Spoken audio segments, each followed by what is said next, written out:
Urgent pleas for help from the Animal Foundation. The shelter has just been inundated with animals. But why have intakes increased so much, and is there a solution?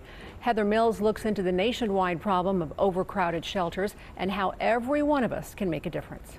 Every shelter in America is seeing record intakes. Pet adoption over the last 5 years really, has steadily declined. Together, it means the shelters are overcrowded. There's just too many animals. From January until, this part of this month, about 1,700 owner surrenders. Hillary Gray, the CEO of the Animal Foundation, says they're taking in as many as 100 animals each day, and there's a myriad of reasons for the influx. That a lot of the time it's because they're moving to a place that's doubling up on pet rent and pet deposits that they can't afford. We need to find a better way to help keep pets in homes. Nick Lippincott is with Best Friends Animal Society, a national data-driven organization. He says the Animal Foundation is making strides, adding a pet support hotline to connect pet owners with resources that they may need, from pet rent to pet food. Helping a pet stay in a home is more than just something for the owner of the dog, but also for the community at large. But pet parent finances aren't the biggest hurdle. Right now, on any given day, there's well over 600 animals here. And in 2024, about 65% of them came in as strays. But the great majority of them are actually people's lost pets. We could use social media and have finders kind of look around before they just bring them to the shelter.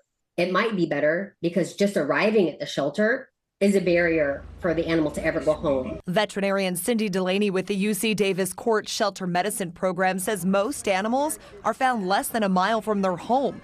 Yet the number that are reunited with their owners is less than 30%. There's not a way to get a hold of the owner. The owner doesn't have transportation. They don't know where the animal is. Which is why microchipping and pet ID tags are imperative. That is a big part of the solution. Dr. Delaney says shelters across the country are now focused more on finding a home for every adoptable animal. In the early 2000s, animals got put to sleep at shelters prolifically. But as the pet population continues to soar, Lippincott says the adopt, don't shop mentality needs to prevail. If countrywide only 6% more people did adopt as opposed to buy from a breeder or a pet store, that would make every shelter in the country a no-kill shelter. Heather Mills, 8 News Now. Now, the Animal Foundation took in more than 2,300 animals just in the month of June. So if you need help, the Animal Foundation can answer questions about maybe getting free pet food or where you can go to get low-cost veterinary help. You can call their pet support line. It's right there at the bottom of your screen, 702-955-5932.